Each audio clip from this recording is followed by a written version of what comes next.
todos, ¿cómo están? Bienvenidos otra vez al estudio de la Palabra de Dios y seguimos con la temática de reedificar en fe. Pero esta semana, en vez de seguir en el libro de Nehemías, lo que vamos a hacer, como es la Semana de Ramos, vamos a enfocarnos a la entrada triunfal del Señor Jesús en Jerusalén. Y después, la semana que viene, vamos a estar hablando acerca del Domingo de Resurrección.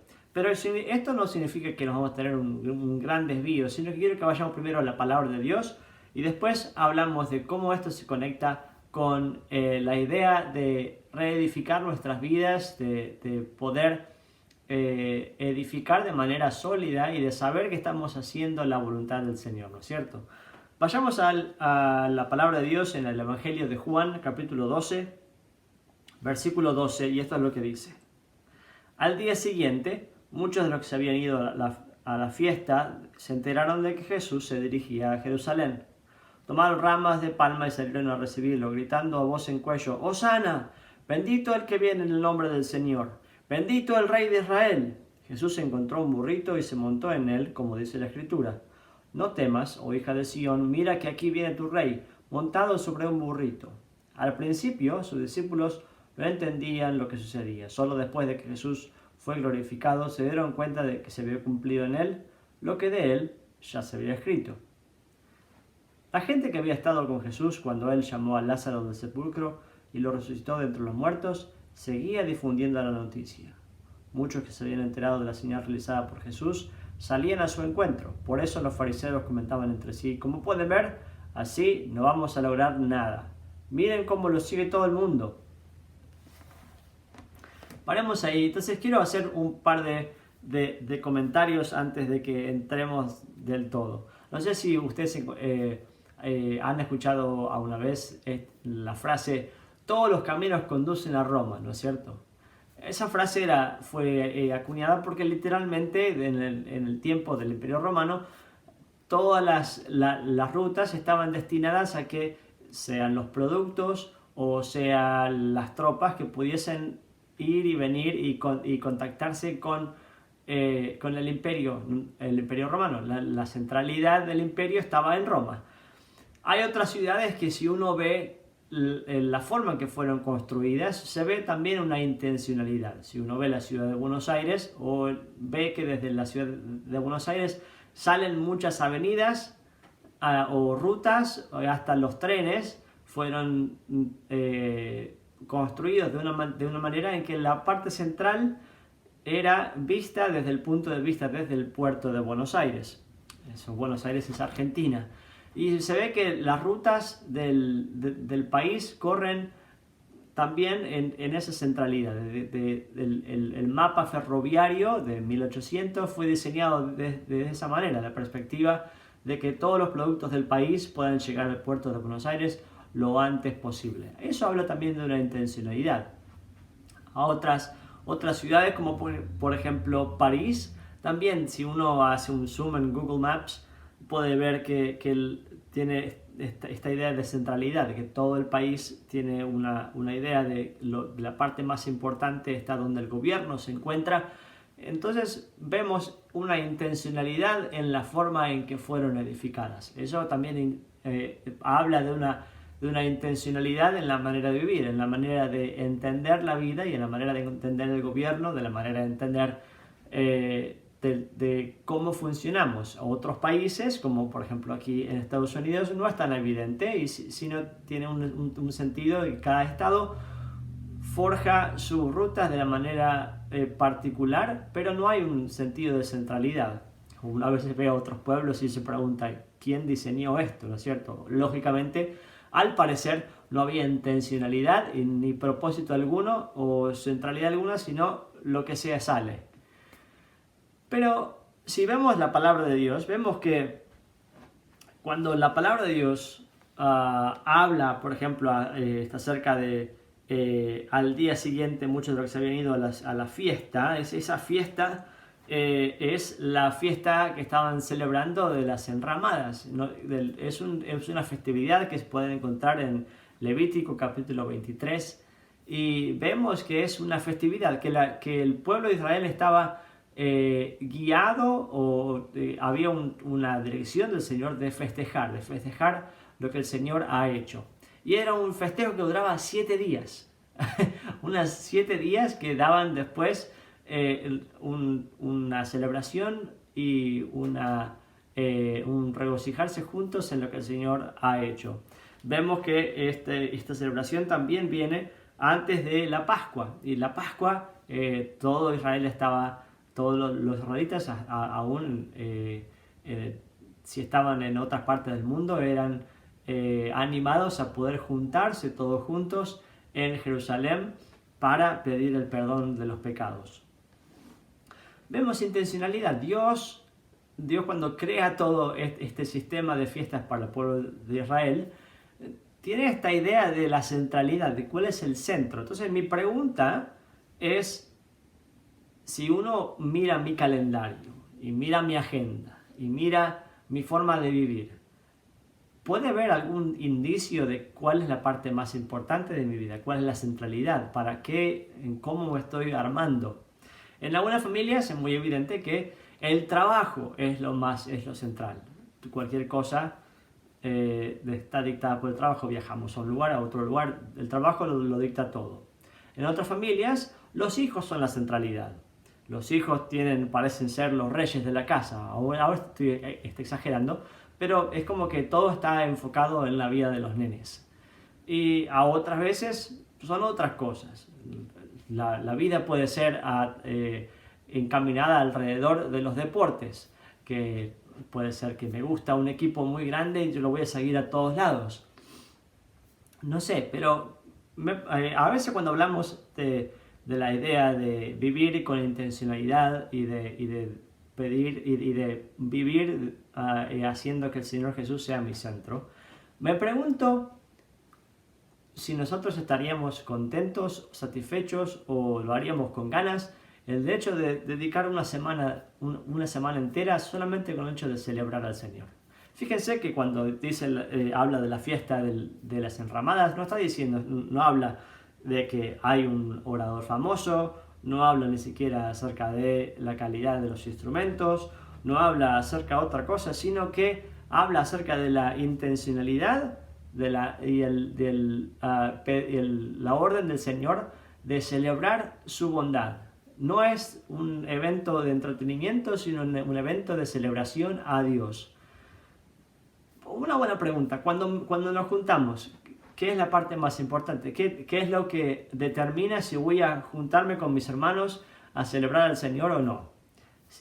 Si es cómodo, si me gusta el orador, si me gusta la música, que a veces tenemos un poquito de confusión acerca de las prioridades y ponemos razonamientos que justamente nos ayudan a hacer del Señor Jesús nuestro centro. Tenemos ejemplos bíblicos de que el Señor Jesús buscaba al Padre en oración a solas. Tenemos los ejemplos bíblicos de buscar al Señor con otras personas. Tenemos ejemplos de grupos pequeños, tenemos ejemplos de iglesias caseras, tenemos ejemplos de reuniones masivas de celebración al Señor.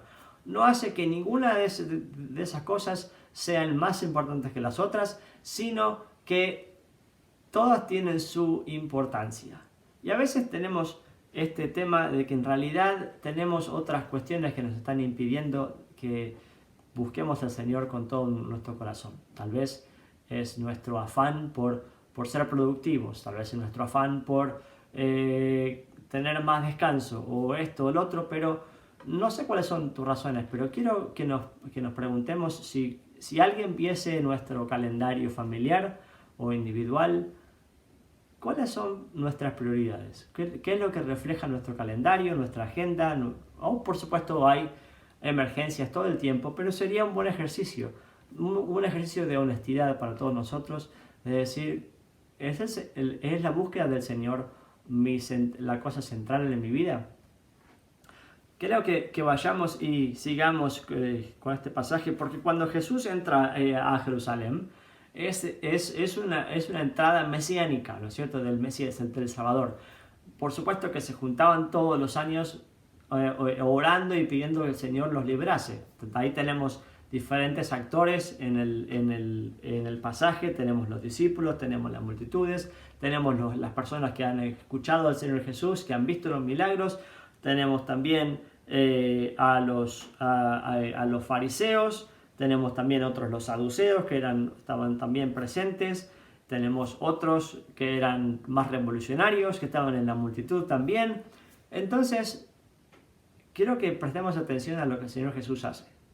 Primero y principal, Él no niega que sea el Salvador. De hecho, en la entrada en un burrito es una entrada triunfal de decir el Salvador viene.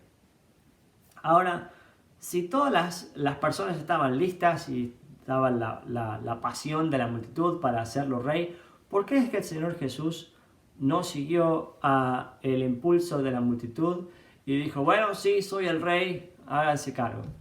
¿Es que no tenía el poder? Por supuesto que tenía el poder. No podía llamar la autoridad para decir, bueno, acá hago lo que yo quiero. Por supuesto que podía. Entonces, ¿por qué no lo hizo? Bueno, quiero que pensemos en esto, que el Señor sabía justamente cuál era el plan del Padre. Él nunca hacía nada por su propia cuenta, y quiero que nos fijemos que el Señor tenía claro cuál era su llamado, qué era lo que el Señor, el Padre le estaba pidiendo. Cuando vemos la Trinidad, vemos que ninguno realza sobre el otro, sino que hay unos autores que dicen acerca de la danza de la Trinidad, que el Padre glorifica al Hijo, el Hijo glorifica al Padre, y el Espíritu Santo glorifica al Hijo y realza al Padre, y juntos en esta Trinidad es como una danza que cada uno no refleja su propio ego, sino que refleja al otro. Se sirven mutuamente. Es un ejemplo de servicio de uno al otro que está desde el principio, desde el comienzo.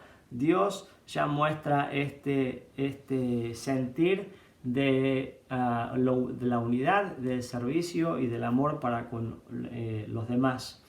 Y vemos que el Señor Jesús no toma ningún atajo, no usa a la gente para cumplir su propósito y para hacer lo que menos le cuesta, sino que por alguna razón el Señor fue intencionalmente a Jerusalén, declaró de verdad quién era, pero no lo hizo de las formas de las multitudes. Fíjense que la misma multitud que una semana lo estaba clamando para ser rey, la semana siguiente es la misma multitud que está pidiendo que lo maten, que lo crucifiquen. Entonces, a veces me pregunto, ¿para quién estamos corriendo en esta vida? ¿A quién queremos impresionar? ¿De acuerdo a qué plan, agenda o consejo hacemos nuestras prioridades diarias? Jesús conocía su llamado y Jesús conocía la intención de todos, y sin embargo Él comunicó claramente que no era lo que estaban esperando. ¿Por qué no entró en un caballo victorioso? Era otro modelo, el modelo del Mesías que sirve, que trae paz. Y es muy interesante ver que cada uno de los actores ve las cosas y no entiende. Es como que dice, sí, güey, no, hay algo raro acá. ¿Por qué está en un burrito y no en un caballo? Es como que cada uno trae sus propias intencionalidades, y venimos muchas veces al Señor con intenciones geniales, pero pensamos que Dios va a cumplir mi agenda y no es lo que va a traer gloria al Señor. Jesús pasa por medio de todo eso como el rey que viene, pero el rey que viene en este momento para servir. Entonces, eso me choquea mucho. Me choquea mucho porque hay gente que lo está mirando. Los discípulos después dicen que, en el versículo 16, al principio sus discípulos no entendieron lo que sucedía. Solo después de que Jesús fue glorificado, se dieron cuenta de que se había cumplido lo que de él ya se había escrito. Jesús no hizo su propia agenda. Jesús estaba en sintonía con el Padre y obedeciendo la guía del Padre y poniendo la palabra por obra. Me pregunto si la gente que nos mira puede entender eso. No, tal vez en el momento no se entiende, pero que pueden aprender que vivimos para cumplir la voluntad del Padre, que mi identidad no está basada en mis éxitos de acuerdo a la órbita del mundo, que no tengo que poner chapas de logros o mostrar cuánta plata tengo o mostrar qué bueno que soy, sino que sé que mi identidad está estrechamente ligada con quien me llamó, con el Señor. Que su amor determina quién soy, que por su amor vivo, ¿no es cierto? Prioridades, llamado. Y a veces tenemos que poner nuestro ego a un lado.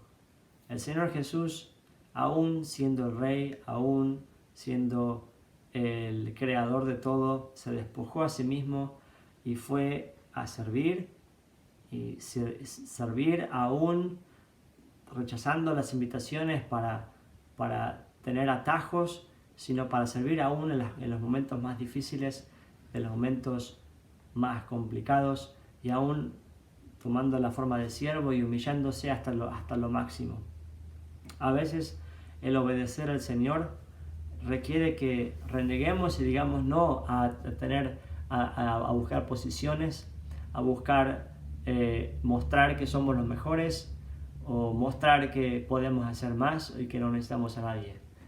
A veces en nuestro caminar con Cristo creemos que solamente necesitamos a nosotros y a Dios y listo, y nos olvidamos del resto del cuerpo. Nos olvidamos que Dios nos puso como parte del cuerpo. Es como que nadie quiere ser el dedo meñique, nadie quiere ser el dedo chiquito del pie.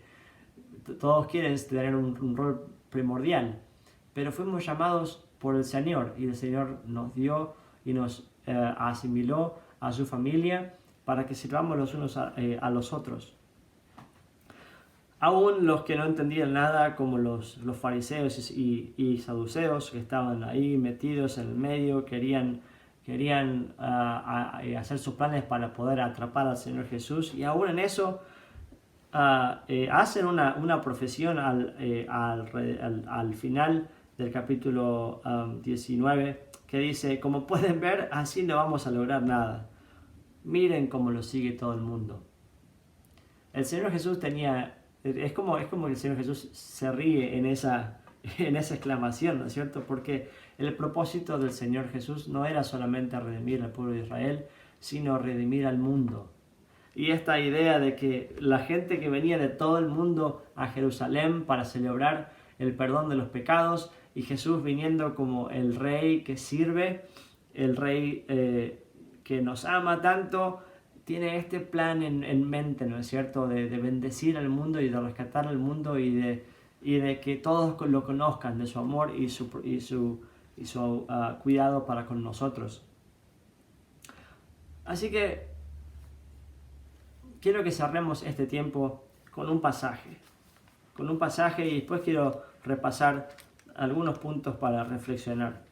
El pasaje está en Filipenses, capítulo 2. Mientras abras tu Biblia, este pasaje lo menciono muchas veces, pero es un buen pasaje que nos pone las ideas que tenemos en forma práctica. Y esto es lo que dice Filipenses capítulo 2, versículo 5, dice: la actitud de ustedes debe ser como la de Cristo Jesús, quien siendo por naturaleza Dios, no consideró el ser igual a Dios como algo a que aferrarse. Por el contrario, se rebajó voluntariamente, tomando la naturaleza de siervo y haciéndose semejante a los seres humanos, y al manifestarse como hombre se humilló a sí mismo y se hizo obediente hasta la muerte, y muerte de cruz.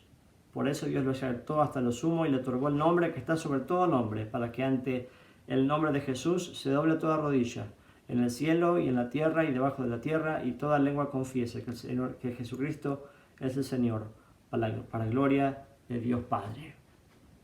Entonces, cerrando hoy, quiero animarte a que, primero y principal, que tu identidad esté en Cristo, que cuando armes tu vida, los planes diarios, los planes semanales, los planes mensuales, quiero que pienses, ¿es el Señor Jesús el centro? Y si no, es un buen momento para empezar a pedir al Señor Jesús: Señor, guíame para que podamos realinear esto como familia, como individuo, para que el centro de mi vida seas vos. En esa centralidad tiene mucho que ver mi intención de que no querramos ser los protagonistas, sino que Dios sea el protagonista, y esto tiene mucho que ver con la obediencia. Obedecer al Señor Jesús, tener claro el llamado. Si el Señor nos llamó a servir, que sirvamos. ¿Cómo estoy sirviendo durante la semana? ¿De qué manera lo hago? ¿Con qué actitud lo hago? ¿Cuál es el objetivo de mi servir? ¿Puedo servir con una mala actitud o una buena actitud? Pero en el servir, que sirvamos los unos a los otros. Y como propósito y llamado de la iglesia, cuando el Señor Jesús fue glorificado, nos dio esta tarea de ir y hacer discípulos a todas las naciones. No dijo, vos sí, vos no, a todos. Entonces es la necesidad de aprender y de decir: Señor, te entrego mis prioridades, te entrego mi vida, rehacé mi vida y guíame para poder servirte. Señor, quiero cumplir tu llamado y tu propósito. Que Dios nos guíe para que Él sea el centro y que la obediencia a su llamado sea la centralidad de nuestro diario vivir. Que Dios te bendiga.